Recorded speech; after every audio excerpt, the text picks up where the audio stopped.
É esse o tema da live de hoje. Vamos lá, quem tá chegando manda aquele alô. O Matheus já tá aqui. Matheus, que o assunto hoje rende bastante, né? Tem muito assunto pra gente tratar. Então vamos direto ao ponto. Matheus, tudo bem? Fala, Rangel. Tudo certo? Tranquilo. Tá me Ó, ouvindo bem? Tá me ouvindo bem tô. aí? Tá ótimo, tá ótimo. Tudo bala. Já tá craque nas lives. Esse dia deve ter feito live. Eu já- Tem hora que eu paro, assim, eu nem sei que dia que não tem live, que dia que tem live. Tá bom, eu gosto. Graças a Deus a gente faz aquilo que a gente gosta, né? Então é com o maior prazer que a gente faz isso.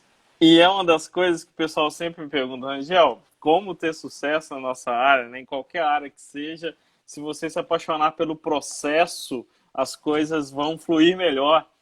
E Exatamente.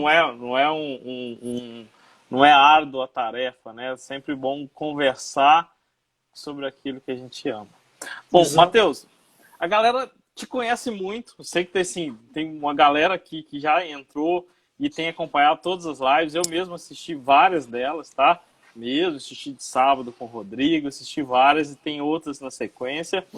Mas, rapidinho, se apresenta quem é o Matheus, por que, que a gente está aqui, qual que é o intuito da gente ter essa audiência que está aqui. Já estamos com 93 pessoas na live assistindo.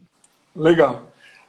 Obrigado, Regel. Tá? É bom a gente estar aqui conversando sempre. Só lembrar também que daqui a pouco tem uma outra live às 20 horas e o tema é bem correlato com a sua área também. A gente vai falar sobre reforço de estruturas com fibra de carbono. Eu vou estar com o Alberto Guimarães, que é um especialista nessa área, e a live vai ser pelo YouTube. Então, quem quiser acompanhar depois, daqui a pouquinho, né, basicamente uma hora de descanso depois dessa daqui, a gente já tem outra 20 horas no YouTube. O link está nos meus stories, eu vou colocar na bio também, mas depois a gente fala lá sobre esse assunto. Então, para quem não me conhece, meu nome é Matheus Leone, eu sou engenheiro civil, tenho mestrado em estruturas de construção civil pela Universidade de Brasília. Sou consultor na área de patologia das construções, então atuo preponderantemente no mercado aí da engenharia diagnóstica e sou sócio e diretor técnico da Temporim Engenharia e Consultoria, que é uma empresa que trabalha aqui em Brasília na área de engenharia diagnóstica, focado nesse mercado. Além disso, eu sou professor, tanto em graduação quanto pós-graduação. A gente tem rodado um pouquinho o Brasil aí para falar sobre patologia, revestimentos, concreto, esse assunto que a gente vai falar aqui hoje, inclusive, por aí vai. A gente acabou também de lançar um livro. Só o corona para fazer a gente parar em É, casa um pouco, né? parei, Cada final faz, de semana é num canto. faz tempo agora, já tem mais de um mês, né, que a gente não viaja, as próximas viagens aí estão previstas de junho para frente, né? Mas também não sabemos, está uma coisa muito incerta, né? A gente acabou de lançar também, Rangel, o livro de Patologia das Construções, em parceria com a editora 2B, né, 2B Educação. Esse livro foi escrito por mim, em conjunto com o Abdala Karim, do perfil Construção Civil, o Gildão Sena, que está aqui também, um abraço para Tá você aí, aqui. Gildão, do Momento Engenharia, a Natália do Recuperando Estruturas, a Laís e a Ana Paula, que também são outras autoras. E nesse livro a gente falou, claro, sobre patologia do concreto, que é o nosso assunto aqui hoje, mas também falamos sobre a patologia relacionada aos outros sistemas construtivos, né? Então, é um livro que tem 7 capítulos, que a gente trouxe bastante novidade relacionada a esse assunto. A gente procurou fazer realmente algo que não tinha no mercado, então é um livro hoje que abrange toda a área de patologia das construções. Então, o primeiro capítulo é introdutório, introdução, com os principais conceitos e aspectos técnicos importantes. Depois vem lá patologia das fundações, patologia das estruturas de concreto armado, patologia das alvenarias, patologia dos revestimentos, patologia dos sistemas de impermeabilização e, por último, um capítulo sobre técnicas de inspeção e diagnóstico, onde a gente fecha com um roteiro de inspeção predial e apresenta ali um guia para fazer inspeções prediais relacionadas a essa área. Então. E o que a gente buscou trazer diferente nesse livro é que, inclusive o seu já está a caminho, a gente buscou trazer, por exemplo, tem lá uma foto, a gente vai falar aqui hoje sobre carbonatação, né? Então tem lá a foto do pilar com a corrosão de armaduras que foi causado pela carbonatação, né? Que ainda existe uma confusão muito grande, as pessoas ainda acham que a carbonatação age diretamente no aço, não é bem assim, a ação do mecanismo é no concreto inicialmente. Só que aí do lado da foto tem um QR Code. Aí a pessoa ela aponta aquele QR Code, ela vai para um vídeo meu fazendo o ensaio com a fenolftaleína, explicando o ensaio e tudo mais. Tem Legal. muito material extra, tem muito material de apoio também, tem material que está lá, que tem QR Code que a pessoa coloca, ela cai numa dissertação de mestrado, ela cai no material de apoio PDF, ela cai num link, e tem muita coisa. Tá? A gente preparou um material bem diferenciado. Boa essa ideia, eu não sabia, bem legal. Foi. Que daí você leva Foi. a pessoa para uma experiência além do próprio livro, né? Você pode implementar Exatamente. com outros tipos de mídias, né? Isso é sensacional. Exatamente. Lá no primeiro capítulo, inclusive, tem a analogia que a gente faz, né? Porque a patologia das construções vem da medicina, né? A palavra patologia. E a gente faz uma analogia... O pessoal sempre pergunta isso aí, né? Fala, cara, mas você está falando de engenharia ou de medicina? Fala, mais ou menos. É a mesma coisa, né? Porque a patologia vem de patos mais logos, que patos é doença e logos é estudo, então é estudo da doença. E lá no primeiro capítulo a gente faz uma analogia com o corpo humano e as partes do edifício, né? Então a gente faz, por exemplo, a analogia de que a estrutura equivale aí ao esqueleto do corpo humano, enfim, os sistemas todos lá. Aí, por exemplo, na parte que a gente fala da estrutura, tem lá você coloca o QR Code, cai no modelo estrutural feito no TQS, que é a sua especialidade, para fazer essa comparação em 3D, a pessoa consegue mexer, rodar o modelo e tudo mais. Bem legal. Legal, acho que por isso, inclusive, que o Matheus está aqui, porque, Matheus, eu tenho acompanhado isso, a gente já atua bastante tempo também na engenharia, e eu percebi, sei lá, nos últimos 2 anos, explodiu o número de solicitações. Aqui, eu tenho um escritório de cálculo estrutural, mas explodiu o número de solicitações de pessoas procurando isso. Olha, Sim. Estamos com um problema, porque eu acho que se soma uma série de coisas. Antigamente, por que isso está acontecendo? Eu acho que antigamente os critérios mínimos de projeto, ou de controle, ou de concreto, eles eram menores, né? Você podia projetar com um cobrimento de 1,5 centímetros. A NB1 não fazia distinção de classe de agressividade, né? Ela tinha um cobrimento mínimo universal. E segue a vida, né? Concretos de 15 MPa, então, realmente as construções mais antigas devem ser analisadas dos problemas que a gente tem hoje diferente. As soluções podem ser semelhantes, mas só o pessoal se localizar antes de tomar alguma atitude. E segundo, que atualmente, realmente, pessoas com tem gente fazendo mal feito também, né? Tanto uma coisa quanto outra, tanto projeto quanto obra. No final das contas, o que acontece, principalmente acho que depois ali do edifício de Fortaleza, aí bombou ainda mais o número de solicitações. Não é o número de problemas, os problemas já existiam, mas as pessoas meio que faziam vista grossa algumas coisas, né? Aqui até antes, viu, Rangel? Até antes aqui de Fortaleza, porque, enfim, tem algumas notícias que bombam mais, né? Um pouquinho antes de Fortaleza. Né? A gente teve aqui o viaduto, que foi amplamente divulgado, o viaduto que colapsou, né? Só que logo depois que o viaduto colapsou uma laje de avanço de um subsolo que era atirantada de um prédio residencial aqui na Asa Norte, que é uma zona muito conhecida da cidade, né? É uma área de um bairro, que a gente não chama de bairro aqui em Brasília, mas para fazer uma analogia, né? Muito conhecido aqui. E desde então, região administrativa, na verdade. E desde que aconteceu isso, Brasília acendeu já um farol com relação a um alerta, né? Da necessidade das inspeções. E aumentou a demanda, sem dúvida. Então, dentro disso, tenho certeza, a sua demanda, por exemplo, com relação a reforço estrutural, né? E por aí vai. Legal. Mas vamos lá, vamos direto ao que motivou a nossa live especificamente, são essas manifestações patológicas, que significa que há algo de errado e que a gente primeiro tem que entender o que está de errado para, assim, então, tomar as decisões. Não adianta a gente fazer uma maquiagem com a ferida feita, né? A maquiagem vai sair, a ferida vai continuar aparecendo. Eu acho que esse é um dos grandes focos. E isso eu falo muito com os meus alunos, seja na pós, seja... Cara, Rangel, eu quero aprender a corrigir patologia. Legal, mas não se atenha só ao problema, tenta entender a origem do problema para que, então, as suas soluções sejam mais adequadas, né? Inclusive, a primeira aula do meu curso, que eu estou lançando essa semana, eu foco nisso. A pessoa, se ela não entender a origem do problema, se ela não entender o problema, ela não vai conseguir tratar aquele problema da maneira correta. Esse é o primeiro ponto.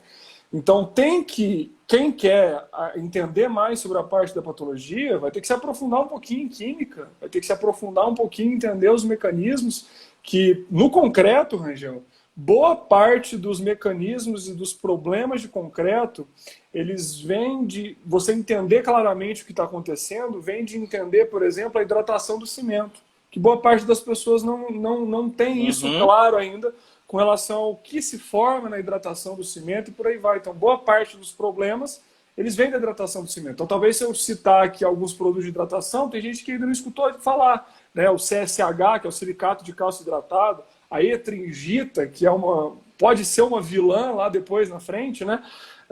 Então, assim, boa parte dos problemas vem de entender os mecanismos de hidratação do cimento. Isso é fundamental. Uma provocação do Gabriel aqui, e eu acho que muitos têm essa sensação. É um jogo de tentativa e erro, Matheus? É um jogo de, vamos lá, será que vamos chutar e ver onde dá? Eu vou falar dos dimensionamentos de estrutura de concreto. Na verdade, pessoal, a gente faz algumas hipóteses no concreto e a gente analisa se aquelas hipóteses são verdadeiras ou não. Estou falando de dimensionamento de concreto. Por exemplo, quando eu falar lá que a tração no concreto é nula, a gente sabe que não é. Mas no dimensionamento de flexão, simplesmente faz essa hipótese. Aí, em patologias, né, nesse estudo, é um jogo de tentativa e erro? Olha, Rangel, depende um pouquinho do problema, eu colocaria assim. A gente parte de hipóteses também, né, primeiramente, porque a gente nunca tem a solução 100% já direta para o que está acontecendo muitas das vezes, né? Tem vezes que o mecanismo está claro o que está acontecendo, tem vezes que não. Então, sim, tem vezes que a gente parte de um processo de eliminação, assim como um médico faz. Se a gente aparece com uma doença para um médico, o que ele vai fazer? Tem vezes que ele não sabe. Ele não sabe. Passa um antibiótico, né? E tem médico que é assim. Assim como tem engenheiro que é assim, que passa a solução só de olhar. Mas não é assim. Então, assim, muitas das vezes, poxa, você chega lá, você está com os leucócitos alterados. O que pode estar alterando os leucócitos da pessoa? Então, ele vai começar a fazer uma bateria de exames. Então, literalmente, tem vezes que ele vai agir por eliminação, mas ele parte de hipóteses, né? Então, a gente parte de hipóteses baseado no que a gente chama do quê? Da sintomatologia. O que é a sintomatologia? São os sinais que as construções nos mostram. Então, assim, da mesma forma que o corpo humano mostra sinais de que ele não está bem, as construções também mostram sinais de que ela não está bem. E aí a gente tem que entender esses sinais para ir partir das hipóteses e aí sim conseguir ir eliminando até chegar no problema e entender a causa na raiz.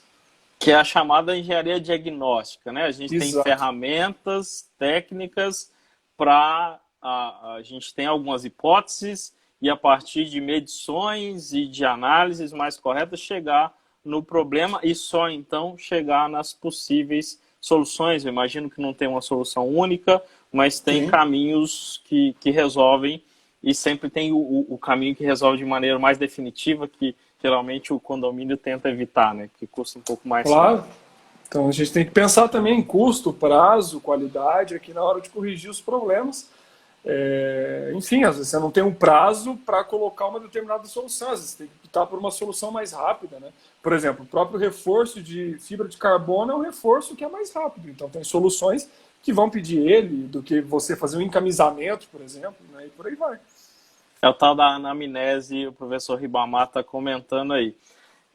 Que eu acho que esse nome vocês usam mesmo, é anamnese. Usa, igualzinho. Então, a anamnese é a investigação prévia, entender o problema antes dele estar acontecendo. De que forma? Então, como a gente vai no médico, se eu chego lá, doutor, eu estou com dor de cabeça, o médico vai falar, tá, mas a sua dor é onde? Ela vem com que frequência? Ela é uma dor que vai e volta, você está sentindo sempre. Então, a anamnese, essa entrevista prévia, a investigação prévia, o levantamento das informações que vão nos ajudar a interpretar aquele problema. E aí, por outro lado, tem os outros termos ainda, prognóstico, diagnóstico, terapia e por aí vai. Terapia é bom. E é o que o outro colega falou aqui, que é um jogo mais de Sherlock Holmes do que de tentativa e erro. Bom, vamos lá. A NBR-18 já nos dá algumas coisas que você deve ter atenção. Estou até com ela aberta aqui e a gente vai mostrar alguns exemplos dela, é esse que a gente quer falar. Bom, lá no item 6 da NBR-18-2014, está falando mais sobre durabilidade das estruturas em si, que coincidentemente foi o tema principal do Ibracon no ano passado, em Fortaleza. Infelizmente foi exatamente no dia da tragédia. E aí está falando de vida útil de projetos. E aqui entra no item 6.3 de mecanismo de envelhecimento e deterioração. Bom, Sim. esses mecanismos referentes ao concreto, aí eu tô lendo aqui NBR 18. O primeiro que está falando aqui é lixiviação. Aí eu queria mostrar aqui, pessoal, para ilustrar primeiro uma foto. Fala um pouquinho Exatamente. para a gente sobre isso, Matheus. Primeiro ponto, Rangel, é importante a gente destacar que esse item ele veio na revisão de 2014 da norma, né? Então, na revisão nova de 2014, que já não é mais nova, inclusive está em revisão de novo, né? Veio isso, não tinha. Isso aí na 2003 não tinha esses itens principais, né? Digamos aqui que são as principais manifestações patológicas. Então, como você falou, ela divide em mecanismos de deterioração. Inicialmente, a norma coloca os mecanismos relacionados ao próprio concreto, ou seja, ao concreto. A gente está falando aqui, então, da composição dele, cimento, areia, brita e por aí vai. Né? Aditivos, água e assim por diante. Um desses mecanismos é a tal da lixiviação. Né? Então, o que são essas manchas brancas que a gente vê, né, em várias estruturas por aí? Né? São as famosas eflorescências. Né? Mas o mecanismo que acontece é a lixiviação. Mas o que é a eflorescência? O fenômeno em si, na verdade, ele se chama fluorescência. Quando ele acontece externamente, ele se chama eflorescência, que é o que a gente vê, e quando ele acontece internamente, se chama subfluorescência ou criptofluorescência.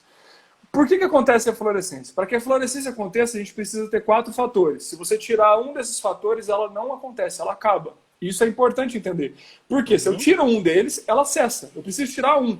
Só que aí a gente vê que não é tão fácil tirar esse um às vezes. Por quê? Quem são esses fatores? Primeiro, água. Eu preciso ter umidade. Segundo, eu preciso ter os poros ou as fissuras do concreto para que essa água consiga atravessar. E você vai ter, o concreto é um material poroso. Né? Por outro lado, você precisa ter o hidróxido de cálcio, que é o tal do material solúvel aqui. Hidróxido de cálcio é um produto de hidratação do cimento. É um produto de hidratação. Então, quando o cimento se hidrata, ou seja, cimento mais água, gera hidróxido de cálcio, que é o CaOH2. O hidróxido de cálcio ele tem a função de manter o pH do concreto. Então ele tem uma função fantástica. Por quê?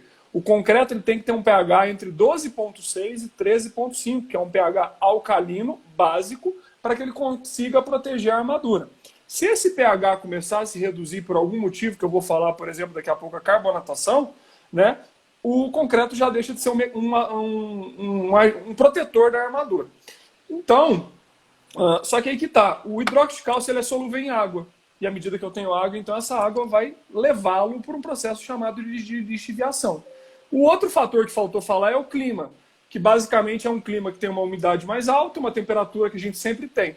Então, ou seja, se eu tirar um dos 4, a fluorescência acaba. Qual que é o mais fácil de eu tirar? Né? O clima é difícil tirar, né? Não tem como eu mudar o clima, né? Então, exatamente.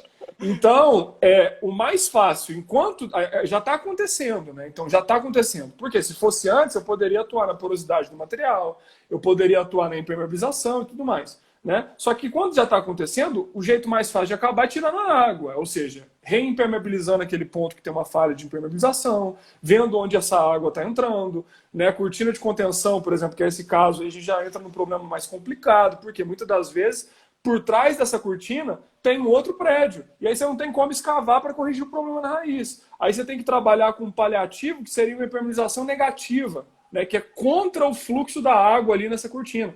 Só que essa água vai continuar minando a sua estrutura de concreto que tem o aço ali dentro. Né? Então isso tem que ser estudado muito bem essa solução, tem que ter sistema de drenagem, etc, etc, etc. Né? Mas a questão aqui é entender que o processo de lixiviação nada mais é do que o carregamento, nesse caso aqui do hidróxido de cálcio, né, pela água e precipitação na superfície. Só que aí que tá, esse hidróxido de cálcio, quando chega na superfície, a água evapora. E aí o hidróxido de cálcio na superfície ele reage com o CO2 da atmosfera, formando carbonato de cálcio, que é o CaCO3, né? Famoso lá CaCO3. O CaCO3, que é o carbonato de cálcio, ele com o tempo, ele literalmente ele forma uma crosta rígida igual pedra. Né? E quando a gente começa a ver a formação no teto, começa a ter a formação do que a gente chama de estalactites. Né? E aí começa a pingar no chão e formar as estalagmites, que é igual de caverna. Né? A mesma ideia. Debaixo de piscinas em condomínio isso acontece bastante também. Muito, né? Bastante. Então, o principal é retirar a água de lá. De alguma forma, e tem técnicas para isso. Né? Diminuir a porosidade é um dos coisas possíveis aí de acontecer? Exato. Então, assim, à medida também que lá ainda, né, na prevenção, ou seja, na profilaxia, que é um outro termo da medicina, né? Quando a gente está projetando a nossa estrutura, por isso que é fundamental em determinados ambientes, classe de agressividade ambiental, que a 6118 vai colocar também o quê? Limite do nosso fator aguacimento. Né, que quando eu coloco o limite de fator aguacimento e limito também a questão da resistência, você está pensando na porosidade para diminuir a penetração de agentes agressivos, de umidade, assim por diante. Né? Ou seja, quanto mais baixo é o fator aguacimento, menos poros eu tenho no material, porque ele tem menos água naquele traço. Resumindo Legal. isso. Da lixiviação especificamente, isso é um assunto de reforço. Como que a gente vai medir se cessou essa lixiviação? É só acessar ela? Preciso caminhar um pouquinho mais? Isso depende do que na sua avaliação? Primeiro ponto, tá? Eu diria que a lixiviação ela é um câncer silencioso do concreto. Por quê? De primeira vista, as pessoas podem falar é só um problema estético. De fato porque tem uma mancha ali. Só que olha só, eu acabei de falar, quem que está sendo solubilizado nessa saída da água ali? O hidróxido de cálcio. Então, se o hidróxido de cálcio está saindo de alguma maneira, significa dizer que o pH do concreto está caindo. E se o pH do concreto está caindo, quando ele chega na ordem de 9,5, 9, você já tem o início do processo de corrosão. E olha que um pH de 9 não é um pH ácido, é um pH menos básico, que já é o suficiente para ter a corrosão. Então, para você resolver o problema, tem que tirar a umidade. Né? E depois, pode limpar? Pode. Como que limpa geralmente a fluorescência? Né? Você pode limpar com ácido clorídrico, é um produto muito utilizado, porque ele literalmente ele forma uma efervescência que destrói essa fluorescência ali. Mas de nada adianta eu limpar a fluorescência se eu não tirar a fonte de umidade. Senão eu vou só limpar, vai voltar. Vou limpar, vai voltar. Vou limpar, vai voltar. Legal, perfeito. Vamos para o próximo, que tem bastante aqui. O outro é a expansão de sulfato. Depois a gente fala um pouquinho mais, o pessoal está falando da espacilação de armadura. A gente tem isso no assunto. Primeiro estamos falando de deterioração no concreto especificamente. Exato. Essa aqui é a expansão por sulfatos, não é isso? Exato. Exatamente, o ex-RFA colocou aqui, o carregamento do hidróxido de cálcio aumenta a porosidade da pasta. Perfeito? Né? Ou seja, vai piorar ainda mais a incidência de agentes posteriormente dentro daquela estrutura de concreto.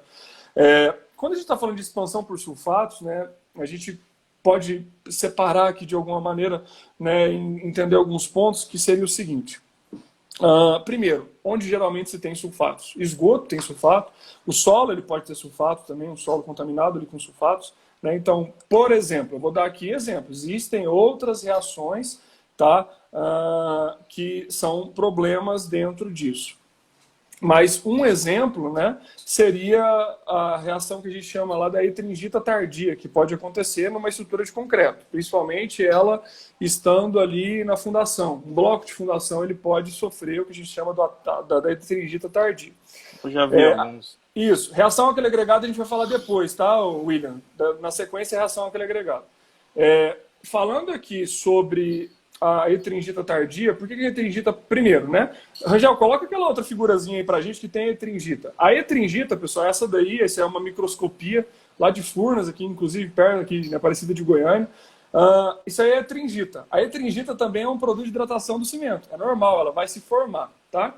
Só que por alguns motivos, você pode ter uma formação excessiva dela, por exemplo, né? Então, se você tem altas temperaturas de concretagem, você tende a formar mais etringita. Tá? Que é o que a gente vai chamar lá de etringita primária até etringita secundária.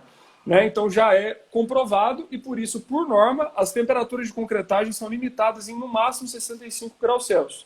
Então, por exemplo, você vai concretar um bloco de coroamento de maior volume, você precisa monitorar a temperatura daquela concretagem para que aquele bloco não chegue a temperaturas superiores a 65 graus Celsius. É fundamental. Tá? É muito comum em concreto massa, né? Exatamente. Exatamente. Então, falando até de bloco de coroamento mesmo de edifício, por que você vai ter que tomar de cuidado? Concretar em camadas, muitas vezes utilização de gelo em escama, concretar em horários um pouco menos quentes, como por exemplo final de tarde, início do dia, até a noite, a depender da concretagem. Além disso, né, durante a concretagem, aumentar ali o teor de umidade relativa com utilização de VAP e tudo mais, mas fundamental monitorar a temperatura. Eu acho que dá para substituir parte do cimento também por sílica. Isso também. Por quê? Além disso, utilizar cimentos que liberam menor calor de hidratação, que são o CP3 e CP4, que é a ideia da sílica também. Olha só, tudo isso aqui, várias coisas que a gente está falando, muitas coisas ficam claras na mente das pessoas se elas entendem a tal da hidratação do cimento. Né? Infelizmente, eu não vou ter tempo aqui de detalhar isso hoje. A gente mostra isso outro dia. Exato. A hidratação do cimento, eu gastaria 2 horas tranquilamente explicando a fundo isso. Né? Então, precisa de um tempo maior. Então, assim, vamos voltar para a etringita. Então, a etringita é um produto de hidratação do cimento. Ela está lá, ela vai ser formada. Só que então, temperaturas mais altas tendem a formar mais etringita e assim por diante. Né? Então, a gente vai ter formação de etringita primária até secundária. Só que aí, quando a estrutura já está lá em utilização, se ela tem contato posterior com sulfato, seja, por exemplo, com um vazamento de esgoto próximo a um bloco de coramento, seja com um solo que está contaminado por sulfato, esse sulfato ele vai começar a entrar pelos poros do concreto e aí ele vai começar a reagir com esses produtos que já tem ali dentro, preponderantemente produtos à base de aluminatos e a base aqui da etringita também, que a base principal dela também é os sulfatos. Né? Então o sulfato vai reagindo e o sulfato reage bem com o aluminato, formando o que a gente chama de etringita tardia. Qual que é o problema? Você dá para ver aí pela figura que a etringita ela é uma espécie de uns canudinhos, né? E qual que é a questão dela? Ela é expansiva, ela é espaçosa, vamos colocar assim. E aí vai começar a querer crescer um produto ali dentro do concreto num espaço que já não existe mais. Aquele concreto está endurecido, ele está confinado. Né? E se chegar, dependendo do ponto, literalmente, aquilo começa a crescer, crescer, crescer e começa a empurrar o concreto de dentro para fora. Isso induz tensões de tração na estrutura, que não vai suportar muitas das vezes e vai romper. Né? Lembrando aqui que um concreto, geralmente, ele tem cerca de 10% da resistência, sua resistência à compressão, 10% dela é a sua tração. Ou seja, se eu tenho um concreto de 30 MPa, ele vai ter 3 e pouquinho de tração lá. Né? Então, esse é um ponto principal. E aí, vai acontecer essas fissuras aqui, por exemplo, que a gente viu pela reação, né, com os sulfatos, posteriormente, formação da etringita tardia. Então, entenda um ponto aqui. Não é que a etringita é uma vilã. Não, ela sempre vai estar na estrutura. O problema é ter a formação do que a gente chama de etringita tardia. Esse é que é o grande problema aqui. Tá? Que vai isso se formar... acontece pelo contato com os sulfatos, é isso, né? Com o contato com os sulfatos. Vou fazer um desafio rapidinho. A gente só tem 1 hora para fazer live e a gente queria mais. Ó, tem um aviãozinho aqui embaixo. A gente tá com 213, 220 pessoas assistindo essa live ao mesmo tempo. Se a gente passar de 300, clica no aviãozinho e chama a galera. A gente vai voltar outro dia, vai falar sobre hidratação. Legal? Fica esse desafio. Se a gente passar de 300, clica no aviãozinho e chama a galera, mas vamos continuar. A gente vai passar. Então, como que eu evito isso, Matheus? E especificamente, esse problema aí da expansão por sulfatos. Evito como que você evita? Sulfato? Também, né? Mas como que eu evito? Principalmente profilaxia, limitando a temperatura de concretagem para eu não ter formação excessiva de etringita primária e secundária, que vai ajudar a formar a etringita tardia depois. Né? Outro ponto, utilização de cimentos que a gente chama de RS, que são cimentos resistentes a sulfatos. Por quê? Quando a gente tem utilização de cimentos resistentes a sulfatos, basicamente os cimentos resistentes a sulfatos são os cimentos que têm menos clinker, tá? Que basicamente o sulfato, a reação dele vai acontecer muito com os aluminatos. Então o cimento que tem menos clinker, ele tem menos aluminatos e consequentemente vai ter menor formação de etringita. E sim, posteriormente, durante a vida útil da estrutura, impermeabilizá-la é uma forma de evitar o contato com sulfatos e além disso pensar na porosidade da estrutura, que se eu tiver e seguir a norma 6118 com relação a fator água-cimento e tudo mais, vai ser difícil de entrar ali alguma coisa, porque o concreto está bem fechadinho, a porosidade dele está fechada. Né? Então essa é a ideia. E uma das coisas, igual o Maurício comentou, me preocupar com o traço do concreto, porque se uma das formas de diminuir a temperatura seria, inclusive, a adição de gelo, mas custa caro. Às vezes, se você tiver um bom tecnologista de concreto, ele vai ter um traço legal e você vai conseguir resolver isso. Geralmente, você consegue reduzir a temperatura legal só com utilização de cimentos com adições, que seria o CP3 e CP4, fundamentalmente, e utilização, por exemplo, de silicativa também, que vai trazer reações pozolânicas, que vão também ter uma reação um pouco mais tardia, e por isso também libera menos calor nas idades iniciais, ali não vai esquentar tanto aquele concreto. Né? Então é fundamental. Então, assim, tudo isso que a gente está falando de cimento, pessoal, é fundamental entender a hidratação do cimento. Poxa, quase tudo hoje é de concreto. Aí a pessoa vai lá, ela não sabe especificar o cimento do concreto que ela está usando. Às vezes você pergunta quais os tipos de cimento. Tem que saber que tem o CP2, né? Primeiro tem o CP1, que ele basicamente é um cimento de pesquisa, CP2, FZ e E, CP3, CP4, CP5 e por aí vai. Tem que saber isso. Perfeito. Bom, próximo. Esse é o assunto próximo. É reação, que já perguntaram algumas vezes, reação alcalino-calcário. O que é isso? Reação álcali agregado. Alcalino agregado, é isso. Álcali agregado. O que é reação álcali agregado? Bom, você está vendo que as fissuras até parecem, né? Aí basicamente com a etringita tardia, né?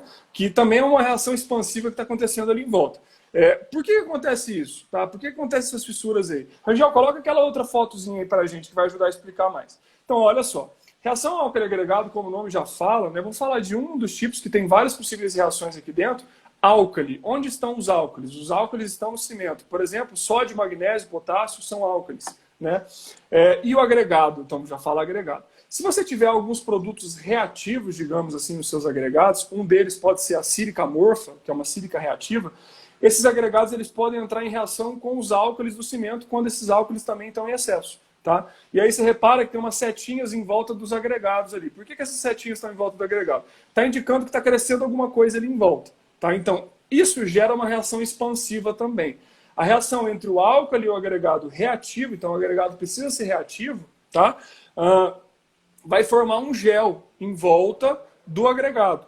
E isso vai começar a crescer ainda mais sob presença de umidade. Então, tanto a reação de sulfato quanto a reação álcali agregado precisam de umidade para acontecer esse processo de expansão posterior. Então, tem que ter umidade. Por exemplo, RAA é uma reação que pode colapsar uma barragem. Pode colapsar uma barragem. Por quê? Vocês viram que fissura o concreto generalizado, ou seja, está crescendo alguma coisa lá dentro no espaço. E aí, quando está crescendo esse negócio lá dentro, né, começa a fissurar. De novo, indução de tensões de tração e tudo mais. Então é importante entender isso. Só que aí, né, como que isso é feito? Quais seriam os pontos que tem que se observar isso? Bom, né, por isso que é importante a gente saber a procedência do nosso agregado. De maneira geral, né, você não vai ter reação àquele agregado na sua cidade normalmente. Mas imagina que você vai fazer uma obra no meio do mato, uma obra de uma barragem, uma obra para fazer dormente de trilho de uma ferrovia. Não adianta. Para esse tipo de obra, você vai ter que usar o agregado daquela região. Por quê? O cimento você já tem que levar, vai ser caro levar o cimento. Se você for pegar o agregado de outra região para transportar até lá, é um volume muito grande. Você vai gastar muito com frete, não vale a pena. Então tem que ser feito um estudo para utilizar os agregados daquela região.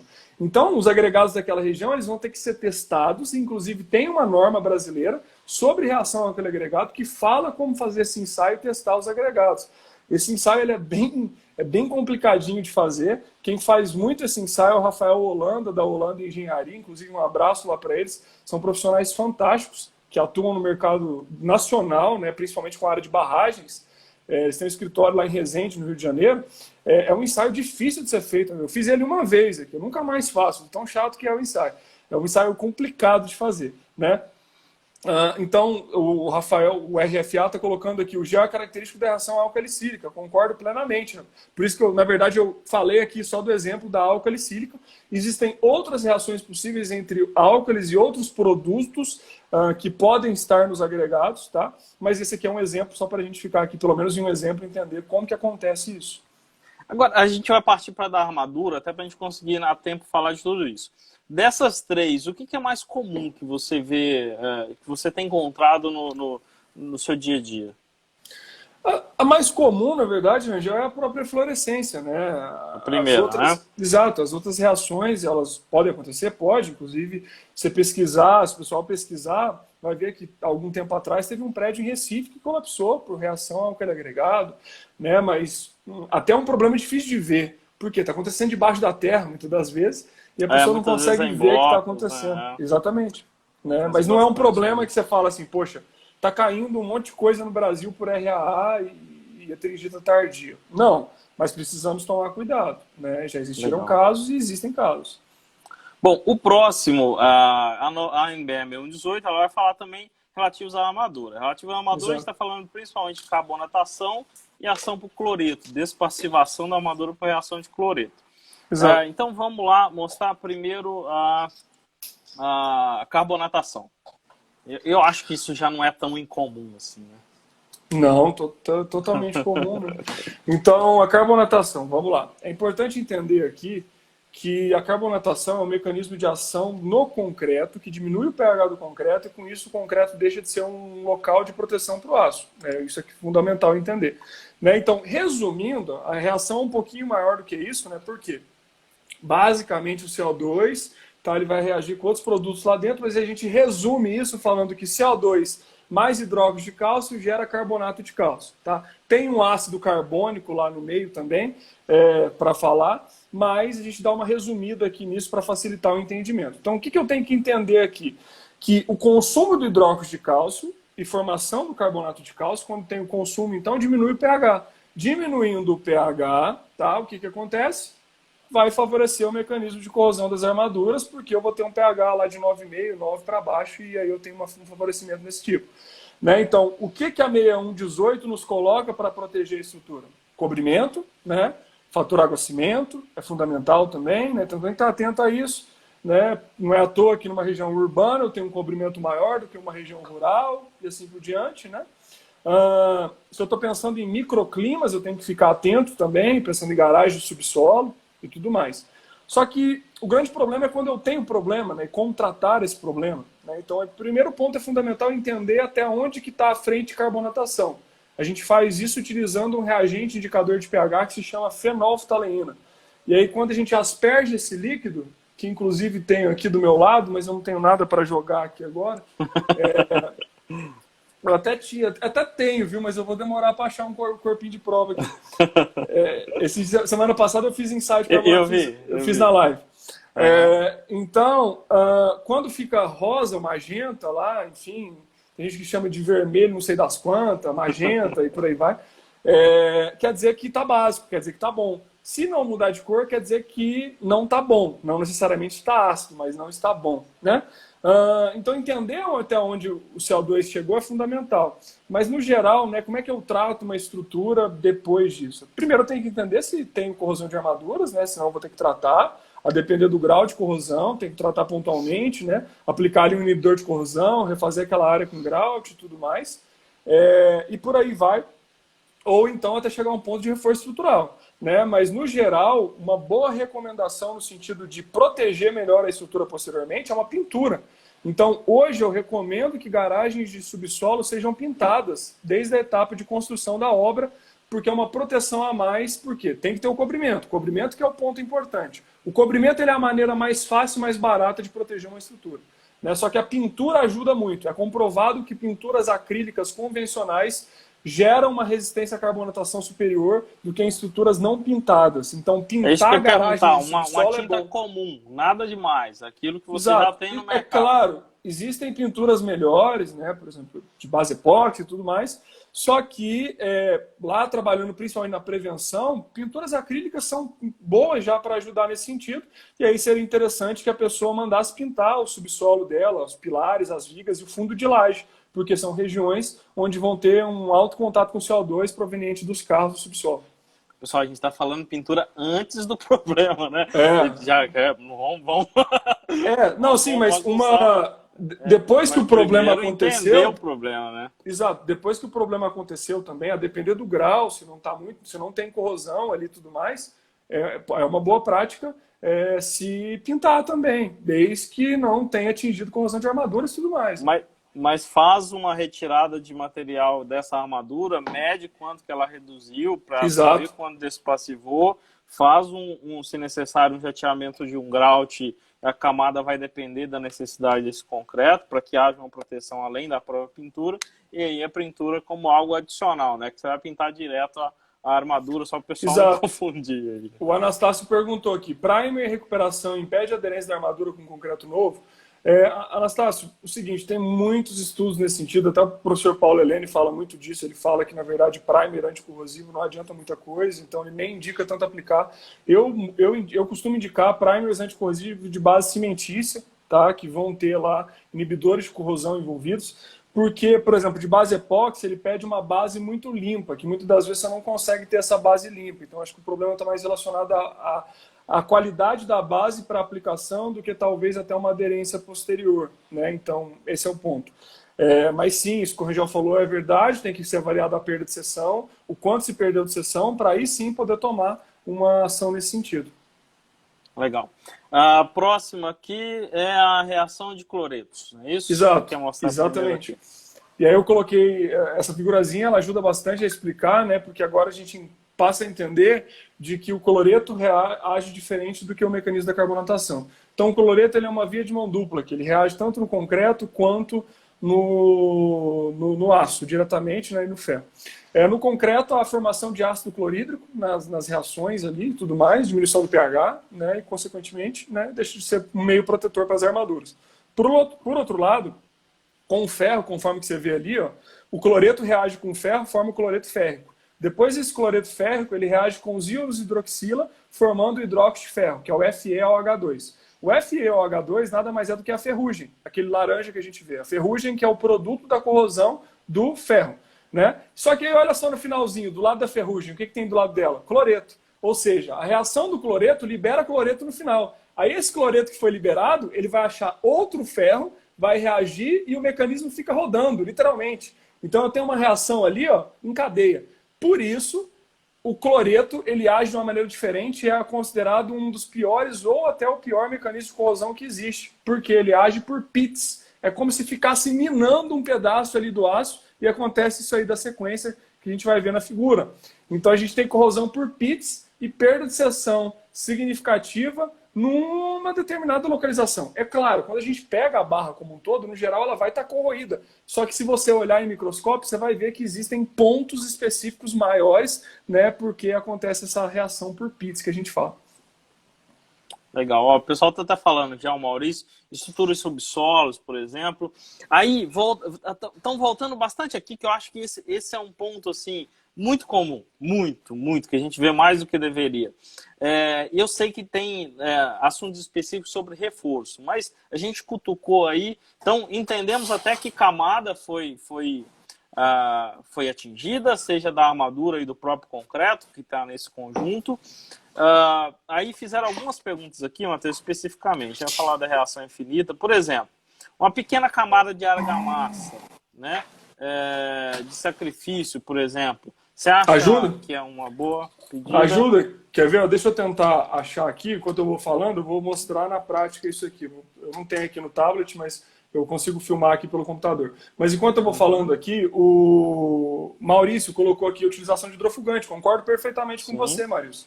Só que as pessoas também têm que entender que os hidrofugantes eles não duram para a vida inteira. O hidrofugante ele perde o efeito com alguns anos. Então ele precisa ser renovado. É uma camada de proteção também, né? Então geralmente os hidrofugantes vão ser utilizados quando você tem concreto aparente, né? E sim, isso é verdade. Só que por outro lado, revestimento argamassado também ajuda. Só que a gente tem que entender que a argamassa não é quem vai proteger. Quem vai proteger é o cobrimento. Só que a argamassa ajuda sim. E comprovo isso para vocês, ó. Vou mostrar aqui na sequência um corpo de prova que ele sofreu carbonatação e um dos lados tinha revestimento de argamassa e o outro lado não tinha. Olha só a diferença. Deixa eu só achar aqui, achei. Olha só, vou botar aqui no meu computador para mostrar para todo mundo. Então, cadê a câmera aqui? Sumiu. Sumiu. Vira ele qualquer coisa, não tem problema. Pois é, sumiu o negócio. Você não vai ver, né? Ué, inverteu, não sei nem como é que inverteu. Mas olha só, aqui ó, aqui ó, tem argamassa. A argamassa tá até aqui, ó. Aqui tem argamassa. Então repara que aqui tá um pouquinho mais claro só, mas tá levemente carbonatado. Aqui desse lado não tinha argamassa. Olha só como a carbonatação já está bem mais avançada. E é a mesma estrutura. Então isso aqui é uma viga, que uma face aqui desse lado da viga não estava argamassada, e aqui do outro lado a face da viga argamassada. Tá? Então, é um problema, ajuda, com certeza ajuda, mas não é isso que vai proteger a sua estrutura preponderantemente, né? Mas ajuda sim. Legal, aí a gente vai entrar, só para falar da armadura, a gente entra no outro assunto rápido. Estão fazendo essa pergunta aqui, o Wesley perguntando, poderia falar da recuperação, peraí... Sobre a recuperação da armadura, mas pode falar. Tá, falando dos cloretos em específico, tá, gente? Outro lugar que pode acontecer também ataque de cloreto são reservatórios. Então, é um lugar que é importante a pessoa observar, porque pode acontecer. E por isso a própria 6118 coloca lá o cobrimento de reservatório, independente de onde ele esteja, ele deve se utilizar a classe de agressividade 4, que vai falar, por exemplo, de cobrimentos de 4,5 centímetros para fundo de laje, tá? Que é um cobrimento excessivo, é um cobrimento bom, né? E tem que ter. Geralmente, para identificação de cloreto de maneira qualitativa, eu utilizo o nitrato de prata, aspersão de solução de água deionizada com nitrato de prata, que ela deixa uma manchinha branca ali na estrutura e indica que tem a presença de cloretos. Né? Aí, se você quer uma análise um pouco mais detalhada, leva para o laboratório também, para poder fazer o que a gente chama de perfil de cloretos e ver até onde o cloreto está chegando. Né? E esse é um ponto fundamental aqui. Legal. Da armadura especificamente, você tem algum tipo de reagente ou é só uma medição realmente ali com o paquímetro para saber quanto reduziu e daí a gente avaliar se é necessário um reforço ou não? No geral, tem que estar atento, né, entender por que processo que aconteceu a corrosão. Por exemplo, se eu estou falando aqui de cloretos, e eu entendo que teve corrosão por cloretos na estrutura, muitas das vezes, se eu só chegar, sem me preocupar até onde o cloreto avançou, eu fechar aquela estrutura e ela ainda tiver contato com umidade, a corrosão continua acontecendo internamente. Tá? Por quê? O cloreto está lá dentro do concreto, ele está lá, já entrou. Tá? Então, assim, por isso que tem que entender até onde esse cloreto está indo.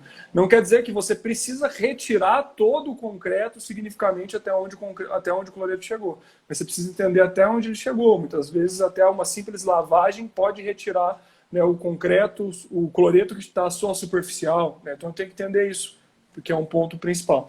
Mas, no geral, sim, Rangel. A gente primeiro tem que entender o mecanismo que trouxe aquela corrosão, né? E aí, depois que entender o que aconteceu com aquela corrosão, a gente vai medir perda de seção, a gente vai entender quanto que perdeu, para aí sim avaliar se é uma recuperação pontual, superficial, ou se chega a um ponto necessário de ter um reforço estrutural, com colocação de armadura suplementar, ou outro tipo de reforço. Tá? Isso é fundamental de entender também. Legal. Agora, falando um pouco de estrutura, Matheus, desses problemas que a gente vê, lógico que tem um monte de outras coisas, por exemplo, um detalhamento inadequado da armadura, se você não sabe que é uma armadura de suspensão, uma armadura de costura, uma armadura de fendilhamento, elas podem gerar manifestações patológicas no concreto, um excesso de armadura na sua peça pode te levar a um domínio 4, que daí eu tenho uma ruptura frágil, eu não tenho essa ductilidade. Então, uma série de outras coisas que aí é outros assuntos mais complexos, né? Mas do ponto de vista disso que a gente tratou aqui na live, o que você vê como mais comprometedor da estrutura, aquilo que nos preocupa muito, todos eles têm que ser entendidos. Eu sempre falo isso, você tem que primeiro saber que caminho seguir para então tomar as decisões. Mas disso aqui, do ponto de vista estrutural, Angel, isso me preocupa muito. É uma opinião mais pessoal sua. Do ponto de vista estrutural, sem dúvida, o que vai preocupar mais, o que é sempre mais crítico, é a corrosão de armaduras. Então, você ter a corrosão já é uma indicação de que a estrutura não está bem. Seria uma analogia aqui de uma pessoa ter um câncer. Né? Então, é possível se tratar um câncer? É. Só que você precisa tratar ele no início para que você tenha um sucesso no tratamento e possa até gastar menos, né, no sentido da estrutura. Porque hoje, enfim, é o que vai trazer mais malefícios ali naquele sentido. Por quê? Poxa, quem está sendo afetado ali nesse meio é o aço. E aí o aço tem uma função muito importante na nossa estrutura, que se ele não estiver exercendo bem a função dele, o concreto não vai exercer a função do aço. Não é armado, né? Exatamente. Não é concreto armado, né? Exato. Então, a estrutura, literalmente, ela perde a sua capacidade portante, ela perde a capacidade de carga que ela tinha, ela já passa a ser reduzida. Por isso que entender a perda de seção é fundamental, porque a quantidade de perda de seção vai estar atrelada à quantidade de perda de capacidade portante da estrutura. Que métodos, Matheus, além de ir lá e medir exatamente com essa corrosão, tem alguma outra coisa para medir o quanto eu perdi de seção nesses concretos? O que você já viu fazer? De maneira mais usual, é realmente medir com um paquímetro e ver perda de seção média enfim, né, nesse sentido. Só que a gente consegue também, com alguns outros métodos, entender até onde a corrosão avançou. Tá? Por exemplo, existe hoje um ensaio que a gente utiliza a diferença de potencial para ver até onde a corrosão avançou. Tá? Resistitividade elétrica, isso. Isso, vai estar relacionado à resistitividade elétrica, né? Também. Por quê? Basicamente, quando a gente tem reação de corrosão, a gente está tendo corrosão, o que está acontecendo ali? Transferência de elétrons. Então, a corrosão ela é uma transferência de elétrons, né? É a mesma coisa que acontece numa pilha. E aí a gente consegue pegar isso por diferença de potencial. Não está aqui do meu lado agora, não vou achar, mas tenho aqui em algum lugar aqui em casa exatamente um aparelhozinho que a gente utiliza para fazer isso, que a gente utiliza, na verdade, um multímetro, tá ligado a 2 cabos que a gente liga na estrutura, liga na armadura e depois consegue ver essa diferença de potencial. Tá? Tem até mostrando esse ensaio no meu perfil, tem mostrando isso. Legal. O Thiago repetiu a pergunta umas 3 vezes, então eu vou fazer a pergunta dele. Qual a diferença da reação de eflorescência e carbonatação do concreto? A gente passou por todas elas aqui, eu não sei se o Thiago estava desde o começo, mas de uma forma sucinta, você poderia... Uma coisa é uma coisa, outra coisa é outra coisa. Está acontecendo uma coisa em comum, que é a reação do hidróxido de cálcio com CO2, mas são coisas diferentes ali. Né? Por quê? A eflorescência acontece lá o processo de lixiviação, a água leva hidróxido de cálcio e externamente ao material acontece a reação com CO2. Isso é eflorescência. A carbonatação acontece dentro da estrutura. E aí sim, eu tenho água, eu tenho oxigênio, eu tenho CO2 chegando, esse CO2 reage com o hidróxido de cálcio, forma carbonato de cálcio lá no final, né? E, enfim, então assim, são coisas diferentes. As duas têm em comum também a diminuição do pH do concreto. Por quê? Mas elas podem acontecer ao mesmo tempo. Podem acontecer ao mesmo tempo, total, pode acontecer ao mesmo tempo. Legal. Afinal, se eu tenho umidade que está levando ao hidróxido de cálcio, está acontecendo a umidade é a nossa maior inimiga. Né? Exato, e se o CO2 está entrando, está acontecendo a carbonatação. E a umidade vai me trazer um outro tema que a gente deve trazer para frente, que é sobre impermeabilização especificamente, o quanto esse tema tem sido negligenciado e quantas técnicas nós já temos hoje disponíveis para fazer isso de maneira adequada. O Insta vai cortar a gente, mas eu queria que você antes falasse como que as pessoas podem adquirir o livro e se você quiser falar sobre o que você está lançando hoje, pode dar uma pista para a galera. O que está rolando? Porque está rolando um negócio legal, hein? Exato, vamos lá rapidinho. Eu falei do livro já aqui, né, pessoal? Há 2 semanas atrás a gente lançou o livro de Patologia das Construções. Vocês conseguem se mandar um direct, eu mando o link lá de compra para vocês. É um livro bastante completo, detalhei um pouco mais no início da live aqui. Só que agora eu vou focar um pouquinho e falar no que está acontecendo agora, especificamente hoje comecei. Tá? Hoje eu abri o meu curso, tá? Que chama Engenharia Diagnóstica na Prática, que é um curso muito completo, são mais de 70 aulas, mais os bônus, só de bônus são 18 bônus que eu estou oferecendo dentro desse curso. Enfim, uma série de bônus, palestras extras, aulas extras, mini cursos extras, desconto para compra de livros, uma série de coisas mesmo que eu estou agregando valor de fato para quem se inscrever nessa turma. Só que para se inscrever nessa turma, eu preciso que você que esteja interessado, vá lá na minha bio ou nos meus stories, que lá vai ter um link que vai te levar para um grupo VIP. Por quê? Eu não vou falar sobre o curso nos stories, eu não vou falar sobre o curso na minha bio, por exemplo. Eu vou falar só para quem estiver no grupo VIP. Por quê? Como esse curso é a primeira turma que eu estou abrindo, eu estou restringindo o tamanho dessa turma, primeiro ponto, tá? Então, esse é um ponto importante aqui nesse sentido. E eu estou oferecendo uma condição extremamente diferenciada, tá? Uma condição de loucura mesmo. O que eu estou oferecendo é um preço muito abaixo daquilo que realmente esse curso valeria. Só que isso vai ser só essa semana. Então as pessoas têm que aproveitar e entrar no grupo VIP, porque só lá que eu vou falar quanto que está esse curso e como que você vai fazer para se inscrever nesse treinamento, que é um treinamento bem completo.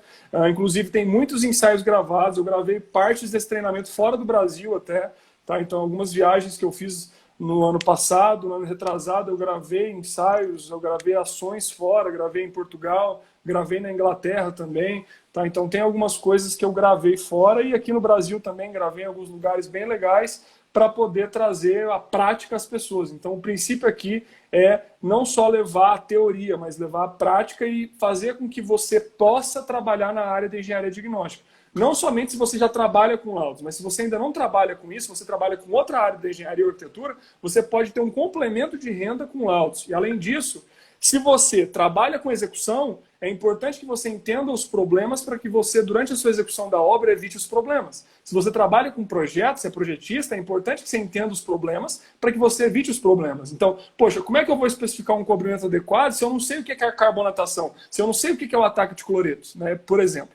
Então, esse é um ponto importante. E se você trabalha com manutenção, você vai trabalhar só com problema. Essa é a grande verdade, né? Então, esse curso ele serve para profissionais recém-formados, para profissionais com anos de mercado, para estudantes. Por quê? Hoje, a grande verdade é que a nossa formação básica não nos oferece a teoria necessária para que a gente tenha um embasamento necessário para atuar nessa área. Não oferece. A nossa formação de engenharia ou arquitetura básica não oferece. Então, é exatamente para suprir essa lacuna, esse buraco na nossa formação que ele existe, é que eu resolvi e coloquei esse curso, esse treinamento da engenharia diagnóstica na prática.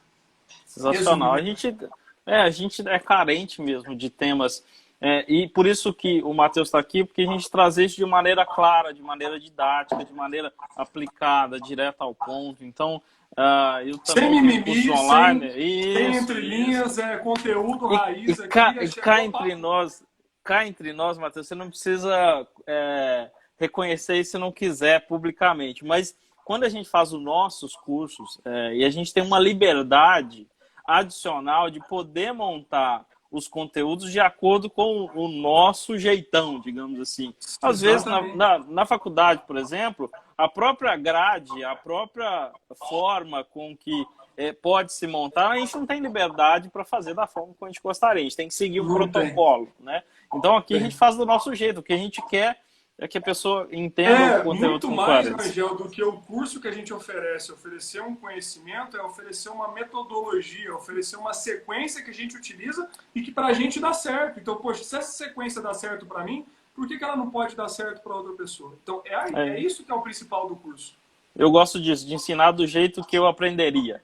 Uma imersão no conteúdo do meu jeito, assim, do jeito que, cara, entrou na minha cabeça assim, experimentei já, a gente tem 1.300 alunos, dessa forma funciona, então a gente pode implementar, isso é bem legal. Matheus, o Insta vai cortar a gente, muito obrigado, foi conteúdo sensacional, vai ficar gravado. Terminando aqui, eu vou colocar nos stories o link para o grupo do Matheus, que o pessoal está perguntando, vou colocar aqui também, então arrasta para cima, entra lá. Quem quiser acessar o link, está na minha bio, está nos meus stories, você acha esse link para todo lado. Não deixe de entrar o mais rápido possível no grupo VIP, porque eu já estou passando novidades, eu estou passando informações importantes, e se você deixar para depois, pode ser que você chega, acabou, Matheus abre de novo. Não vou abrir. Tá? Eu tenho um prazo para cumprir aqui, esse prazo vai ser cumprido à risca. Não tem depois choradeira. Legal. Obrigado, Matheus. Uma boa noite, bom descanso. Bom intervalo, né? Daqui a pouquinho. Forte abraço. E agora, pessoal, live sobre reforço com fibra de carbono. Daqui a pouco, às 20 horas, no meu perfil, você acha o link também. Vai ser no YouTube. Valeu. Até mais.